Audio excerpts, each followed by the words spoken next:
So the point being that actually Prabhupada had made this distinction between the agriculture and the trade. That don't start doing trade first.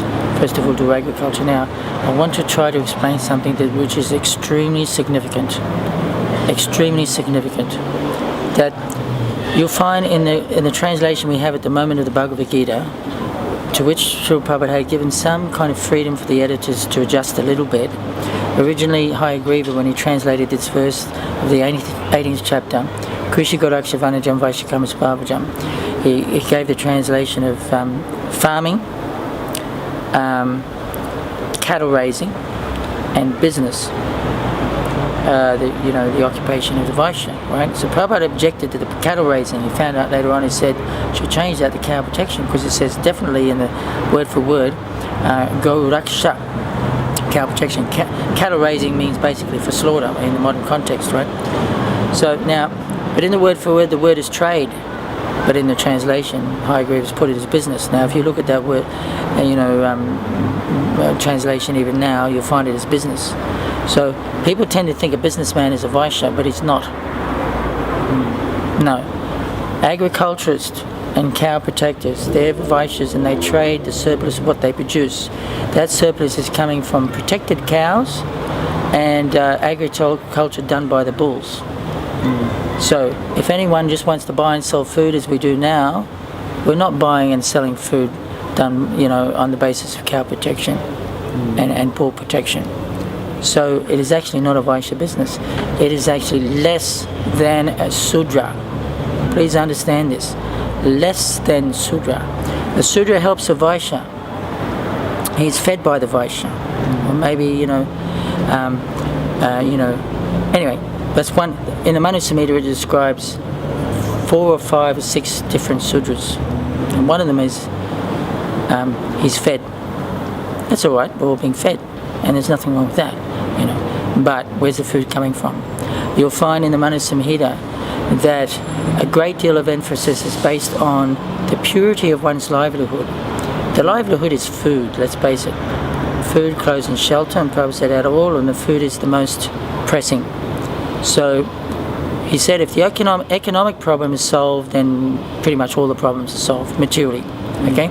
So if we think we're a Vaishya and we're just kind of buying and selling stuff, I'm sorry, we're not even a Sudra. A committed Sudra and a pure Sudra, he won't eat anything that isn't grown by the cows and bulls, and he's prepared to serve somebody who's doing that and eat that. That's a Sudra, right? A Vaishya, he's not going to eat it, he's not going to do business on the sale of cows, anything connected with cow slaughter or bull slaughter, okay? So, then you have a Kshatriya. The Kshatriya, he's going to create facility for the Vaishyas to do the cow protection and agriculture on the base of the bull, right? And that Kshatriya, he's going to exact the 25% tax. Prabhupada used to say 25%, but you'll find in the Manu Samhita it's 1/8 of the grains being produced, and different foods and different percentages. But even it says in the Manu Samhita, even if the Kshatriya will exact a tax of 1/4, he's not accountable for that. It's not like it's not sinful. But you can't take too much, because then you sort of cut the root of the tree. The Vaishyas like the root, and if you cut off that root completely, then there's no agriculture and cow protection, So, really a Brahmana is supposed to preach that and teach that. There is a distinction, between food coming from sinful sources.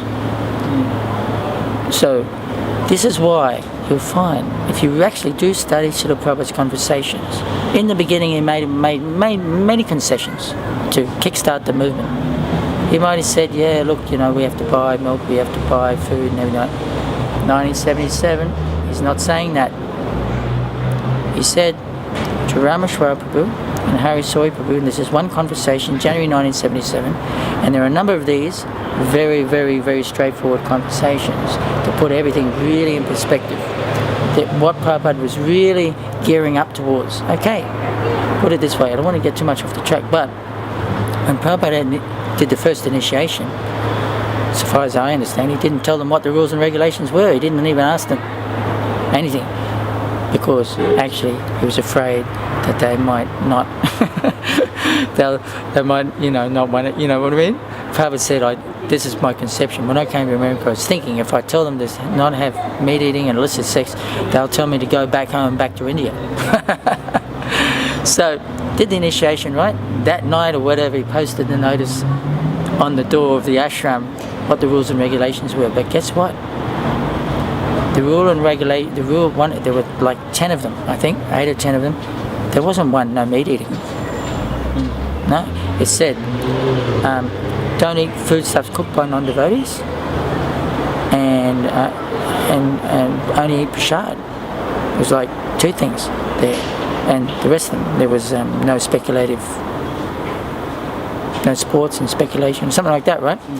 So I'm also making this point that Prabhupada was being practical about spreading the movement. He came to New York, 1966, most prestigious city in the world, and to give it maybe a bit of credibility to the movement. He didn't go to Iceland. Sorry, but it's probably a nice place, but not significant on the world scale of things at the present time. He went to America, right? So, and whatever he had to do, but he wanted to bring us to this point. He wanted it to convince us of, the wonderful qualities of milk and milk products, right? But he wanted us to gradually become responsible enough to start to protect the cows in exchange for that wonderful food. So that's the next 50%. Well, it's there in the books. In the books, the Bhagavatam purports and everything, Prabhupada is a little bit sort of restricted to the context of the actual translation.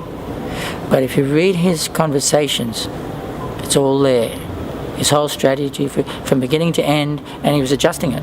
He said in 1977, when he was in India, he said, when I first went to America, I had no idea how this Krishna consciousness would work and develop, So he made adjustments along the way. Sure, he might have even started restaurants where we bought stuff. But then later on he sort of indicated, well, you have your self-sufficient villages or farming communities, right? And then you have a surplus, especially the milk. The surplus of the milk, this is the surplus. You get the milk, you put it in a pan. If you can get the milk fresh from the cow, that is the premium. According to Ayurveda, everything like that, warm straight from the cow. Of course, I don't know how you can offer to Krishna, but Sukadeva Goswami, that's what he was doing. He was just hanging around when they were milking cows. Interesting point was, he does say, are there no torn clothes lying on the common road? In other words, Prabhupada is telling us to make our own clothes even, but he was saying, why bother? Just pick something up off the ground. But that's for like the renunciate types. And he's saying you can just don't to bother even doing any agriculture, just get some fruit from the trees. And he said, don't even bother carrying a water pot. This is Prabhupada's one time his translation, criticising subtly the sannyasis having to have a water pot even. He says, just go down, drink from the river. And as far as a cottage is concerned, tree. But if you think you need something more fancy than a tree, he said, find a cave. So, and then he says, above all, does not the Almighty Lord protect the fully surrendered souls? So why then should learned persons flatter those who are intoxicated by their hard-earned wealth?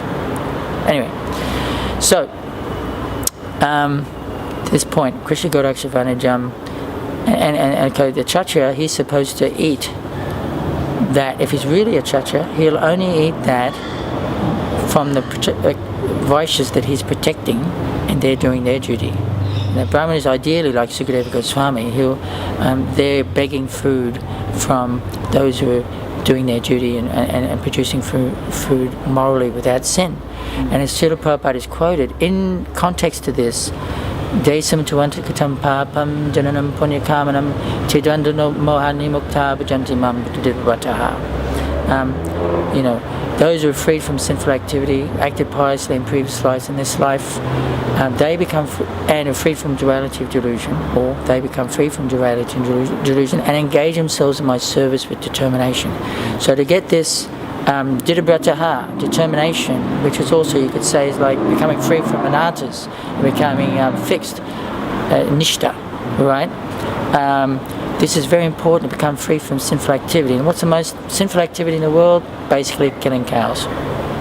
Prabhupada said all the troubles of the world first came are due to not proper treatment of the cow. So when Prabhupada was telling his leaders that you must do this, it wasn't an insignificant thing. Now I'm saying, okay, I got sidetracked at one point. Prabhupada was talking to Hari Soi and Rameshwar Prabhu, January 1977. Now I'm putting it in context. In 1976, Srila Prabhupada had said to Rameshwar, Rameshwar said to Prabhupada, I foresee a time in America when taking prasadam will become a national pastime. And Prabhupada said, yes. And if you introduce Rath Yatra into every city, you'll be able to capture the government and you'll be the president. Then somebody said, I thought you said Balavanta. No, I thought you said Balavanta. And Prabhupada said, oh, he can be secretary. And then he said, you've got a public holiday for Rath Yatra somewhere? And Rameshwar said, yes, in San Francisco. Prabhupada said, you'll get that everywhere. So in a democracy, if you become popular and you've got a political party, you've got a good policy that works and there's an improvement on what we've got now, people might even vote. So Prabhupada had this idea of why not? Even if you don't become successful, at least you can air the philosophy. You get free media representation. So since then, Rameshwar was always thinking, if we are involved in management of countries, how do we solve such and such problems? So